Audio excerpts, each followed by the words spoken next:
Lads.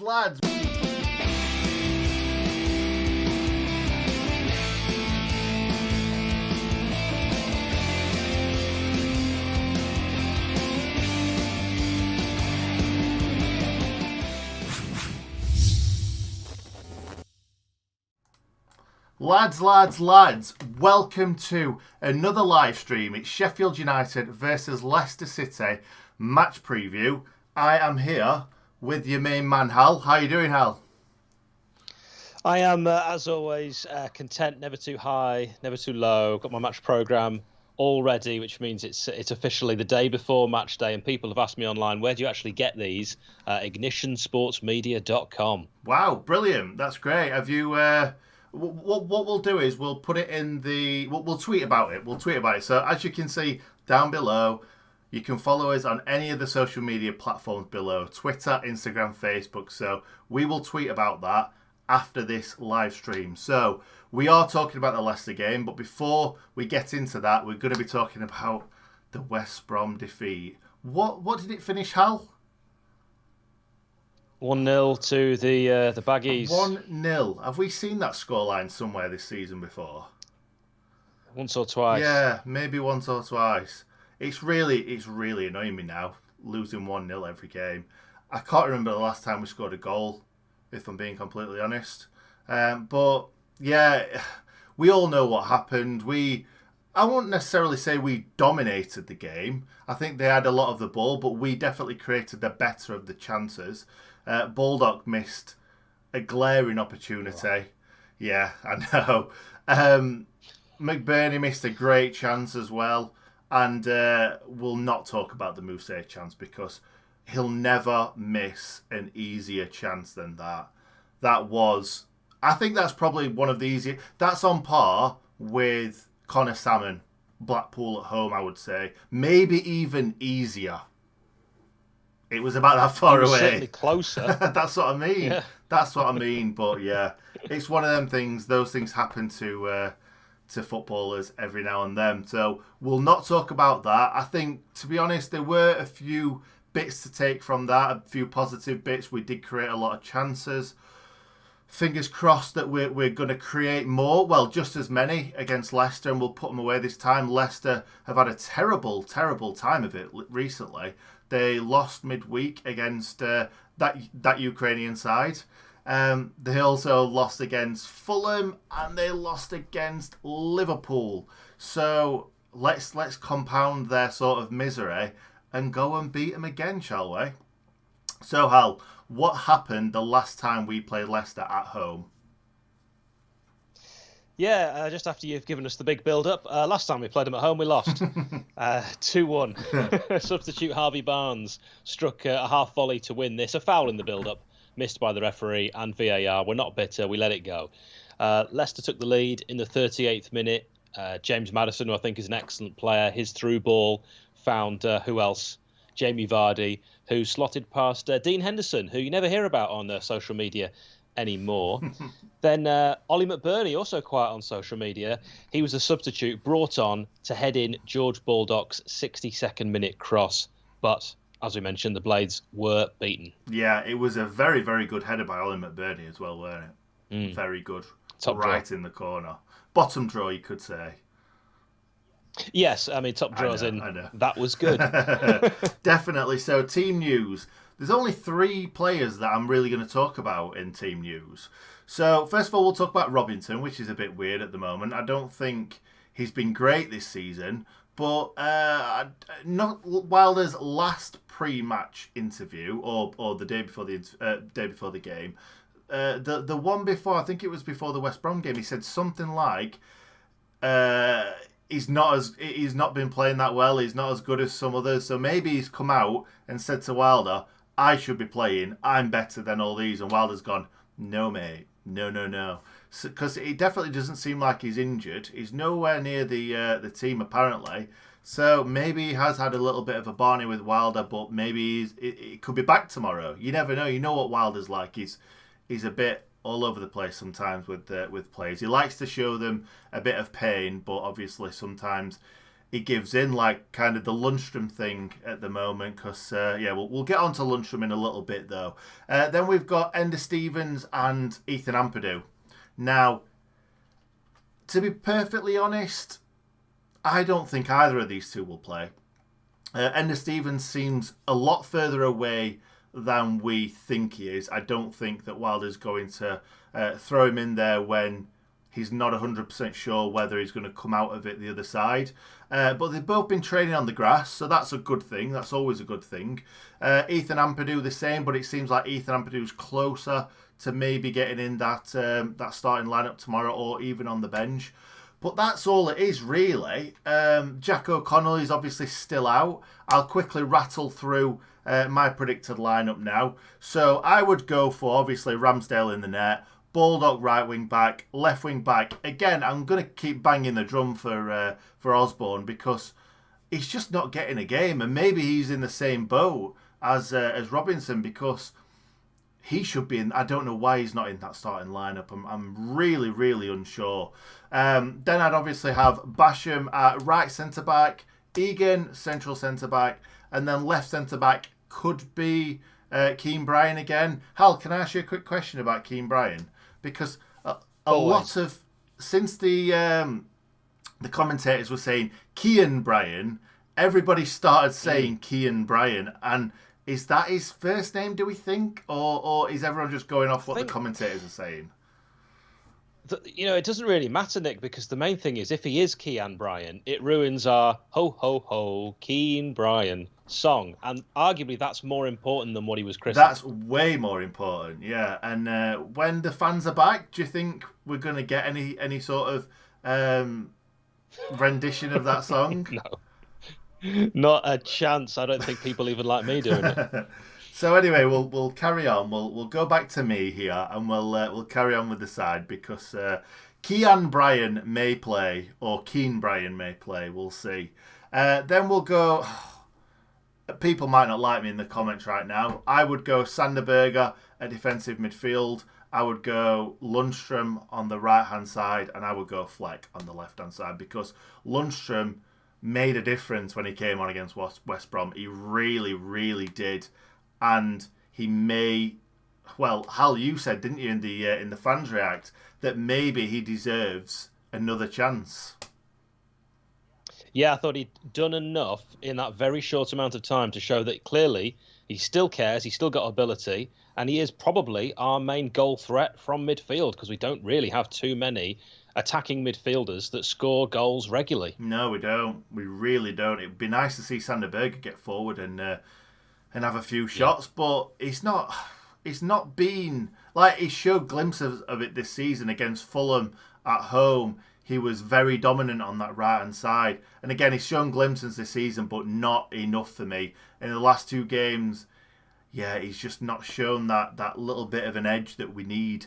And then up front, I think it could be two of many, many strikers. A lot of people banging the drum for Billy Sharp to even come back into this. And I would like to see Billy Sharp at least on the bench. I think the problem is we've got too many strikers right now and too many strikers not scoring goals.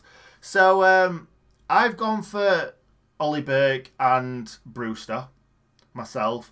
I think that Brewster, when he came on, was trying to do things. That shot they had from the edge of the box against West Brom, we ain't got anybody in the squad that can do that, can just pick it up and have the confidence. And we've got McGoldrick. McGoldrick hits these grass cutters to the keeper more often than not. But we've not got a player who will make the keeper make a save and then charge in and try and put the rebound in. And I liked Brewster when he came on. I really did. And Ollie Burke was just excellent against West Brom. So I think he deserves to keep his shirt. So let's move on to score prediction. No, we're not. We're moving on to Hal talking about Leicester.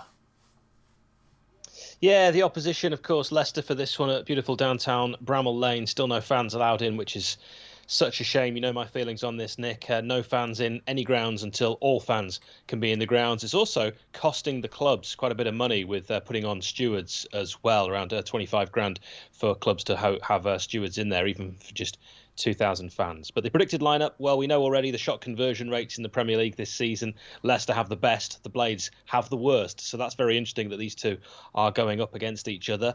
Leicester will probably play a 5-3-2 with Schmeichel in goal, James, Justin, Thomas, the fullbacks or wing-backs, centre-back Fuchs, who is a left wing back, but he's going to have to play at centre back, Evans and Fofana. Also midfield centre, Tielemans and Wilfred Ndidi. He's only just back from injury, so could be Mendy that plays there. Barnes may play on the left with Maddison on the right, but if Under comes in, then Maddison would play on the left with Vardy, a dead cert up front in the middle of those three. Yeah, Hal, do you want to have a crack at an Under joke? There's probably an Undertaker joke from my years following WWF, which is now WWE, I believe, because of the confusion with the World Wildlife Fund. That was thinking time. No, I haven't got anything. Sorry, mate. Sorry, but you do love a joke. I thought you might have one in the back of your brain somewhere. So score predictions. I tell you what you did there. You threw me under the bus. Yes. Thank you. I knew you'd have something. I knew it. Right. Okay. Yes. Score predictions. Prediction: 2-1 Blades. Vardy to get there 1. Okay. Yeah. I'm happy with going with that. However, what I will do is I will go for a 1-1 draw. I will be the pessimist out of the two of us. It's going to be a tough game. We know that, and especially Leicester need to come back and they need to start putting some points back on the board. Now we're moving on to memorable matches. And Hal, do you want to go for it? Memorable matches. Saturday, the 6th of August, 2005. Sheffield United 4, Leicester 1.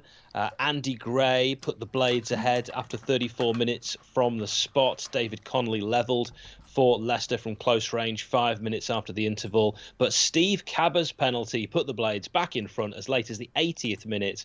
And then we saw a new signing, Paul Eiffel, head the third from Keith Gillespie's cross 3 minutes later before Lee Bromby chested home a fourth in the last minute. It was a Leicester team containing Richard Stearman. In fact, our team that day, Kenny, Bromby, Morgs, Jags could still be involved. John Arley, Eiffel, Nick Montgomery, Lillian Nallis, Tungy, Shipley, Gray, Cabba, Webber, Gillespie. I've included the subs there as well. Well, you've already given away 2 of the play connections right there. So Sorry. It's okay. The 2 that we were talking about were Lillian Nallis, and what was the other one? I've already lost it. The other one, Richard Stearman. Richard Stearman, that's it, because I've not got him on my list. Anyway, shall we crack through these now, Hal? Yeah, okay. I've got quite a few. Well, while you just mentioned Stearman, 1998 to 2008, he played for Leicester. 116 appearances, 7 goals. And, of course, he was with the Blades 2017 to 2020. Actually made more appearances than I recall, 44 with 3 goals. Yeah, in that first season in the Championship, he played that central centre-back role quite a lot. Like you said, I didn't think he'd played so many games, but he did. And I think, to be honest, I don't think he could have hacked the kind of step up that we did the season after. No. John Egan was way, way, way above him, but he'll always be remembered for getting absolutely Stearmaned. Lillian Nallis, do you want to talk about Lillian Nallis? Yeah, 2003 to 2005, he was at Leicester, 59 appearances, 6 goals. Amazingly, with the Blades, despite his sort of pedigree, 2005 to 06, only made 4 appearances and none of them particularly memorable. No, I don't remember much about Lillian Nallis, to be honest, other than the long flowing hair. Brian Deane, next up. Brian Dino. Is he one of yours on your list? No, I haven't got Dino because I knew you had. So if anyone has a go at me saying, how on earth, Hal, could you forget Dino? Nick told me before that he had Dino, so I just stepped back. Yeah, no, that's fair enough. I don't know a lot about his time at Leicester, but he certainly had... I don't think Leicester fans do. No, maybe not. We'll move on from Dino then, and we'll talk about Mr. Harry Maguire, because Leicester fans do not like Harry Maguire anymore. Definitely not. Yeah, that's absolutely true. And bizarre when you think about it, because he was a great servant for their club and has arguably played his best football at the Foxes. I don't get it. I really, really don't get it, because if a team like Man United comes calling, offering the sort of money that they are, and now he's their captain, it's a hard thing to turn down. And I think it's really harsh that they're giving him so much stick. Soyuncu has definitely stepped up, and they've definitely got the best end of the deal, I think, Leicester, because I'm not sure that Harry Maguire would offer that much more than Soyuncu does, because he's an excellent defender. Very, very good acquisition. Or obviously, spot on. And worth mentioning, Soyuncu is injured. He got injured against the Ukrainian team, and so he won't be playing. Oh, right, good. I didn't know that. So that's good. That's good. We like to hear that. They may not play the 5-3-2, then I'm not sure. We'll have to see on the day. It's possible. Next up, Rob Ullathorne. Obviously, very, very good left back for us. I remember him being very steady and joining in with the attacks, whipped some nice balls in, and also played for Leicester. I'm realising that I'm flying through these. Do you want to take the reins?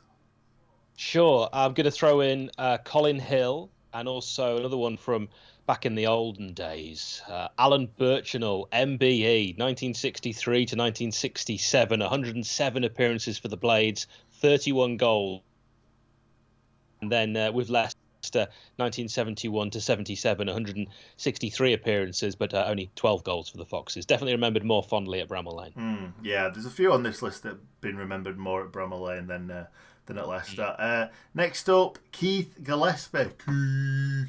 Keith. What a player he was, wherever he went. I'm not sure there's any clubs where they would say, oh, Keith Gillespie, terrible player. Like, your likes of your Ian Rushes that came to us at the end of his career and we were like, oh, he's rubbish.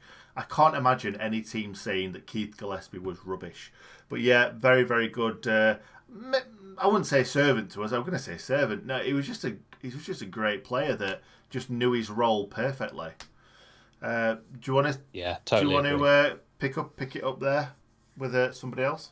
Yeah. So another striker, Richard Creswell, who it's just quite memorable, I suppose, for the Blades. Certainly more so than Leicester. Only 8 appearances for Leicester in 2001, but for the Blades, 2009 to 2013, 124 appearances, 27 goals. Wow. Yeah, he was brilliant for us. I really, really like Creswell. He would die for the cause, definitely.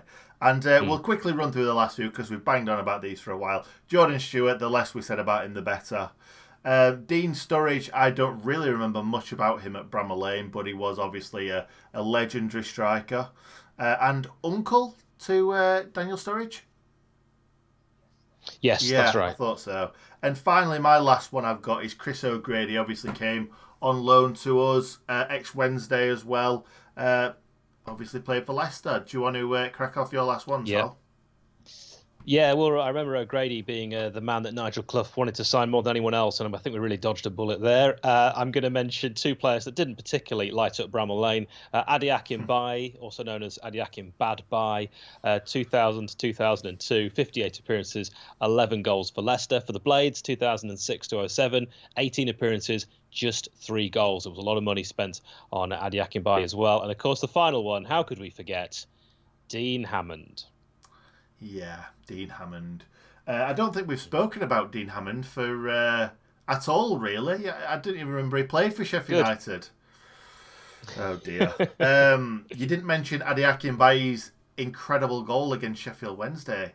On the chest, on the volley. Yeah, boom. It was Peach. Yeah, absolutely. Loved that game as well. I think that's the one where Tungy scored with that free kick. Yeah, top corner Tonga. Yeah, top corner Tungy, then his great celebration as well. Nick, I've just been having a quick look at some of the comments. Lee Pitts has said, we've created opportunities. The issue is taking them.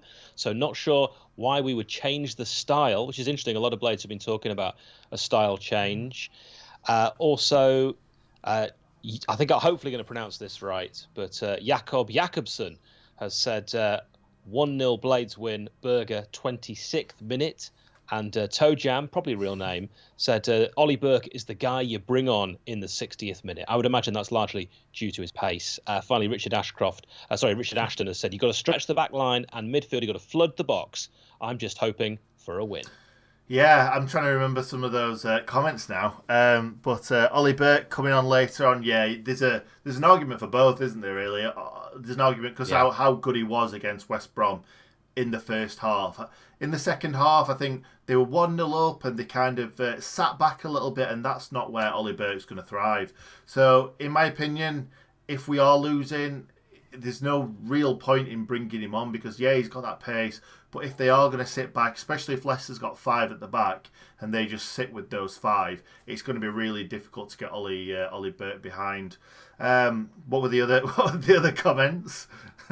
Well, I think there's one more that's come in. It says, I think we should start Sharp and Brewster. Should put that Wednesday fan Brady to shame. Thanks very much, Danny Marshall, for that one. So, yeah, I think that's sort of it, really, with the strong comments. When he says Brady, of course, he means Vardy. But, yeah, appreciate that. Yeah, it's, I'm guessing that's predictive text. We'll let you off for that one. Yeah, Sharp. A lot of people talking about Sharp on Twitter recently. So, yeah, that's a possibility. But I can't see him even being on the bench, to be honest, with all the money that Wilder's spent on all these different strikers. I think Sharp's kind of got forgotten about a little bit. And, yeah, he doesn't want to admit defeat and bring Sharp in. But I'm going to be honest, I think a lot of people have said this, against West Brom, Sharp would have had a field day. And not just because we created all those chances, but Sharp seems to play well against the bottom end of the table clubs like last season, Bournemouth last season. Who is it now? Last season, Norwich, obviously. Sharp was brilliant against those teams. He just got found out a little bit against the better teams. So, yeah, I would like to see him on the bench, but I can't see it, to be honest. Yeah, I agree. And of course, we're playing the Foxes. Who else do you want up front but the Fox in the box himself? Absolutely. I think we're going to leave it there unless there's any more comments that we've had in recently. That's there's one more that I think is quite interesting as well. No, good name, who says we should play Ollie Burke as a right midfielder, which would be very interesting, seeing as we'd have to completely change formation. But hey, you know what? I'm not saying it wouldn't work. The problem is the other wing, because we don't really have anybody else to play on that side unless you're going to play sort of Ender Stevens. But Ender Stevens was really bad at left centre-back, so playing him out of position again is probably not the right thing to do. Unless you're going to play kind of 3 strikers and maybe Mousse slightly on the left or something. But it's going to be difficult. I can't see Wilder changing the formation at all, to be honest. Agree. So thank you very much, Hal, for being here as always. Obviously, this stream is going to be going up as a video on YouTube after. So make sure you watch it. Make sure you drop it a like. If you could like it right now, that would be very, very beneficial for us. Leave your comments down below. We'll try and get back to every single one of them. Fingers crossed we're going to get something out of this game. A draw would be great. A win would be even better. Let's not think about a loss at all. So thank you for watching, everybody. If you haven't subscribed already, please make sure you do so. And Hal, what do we say?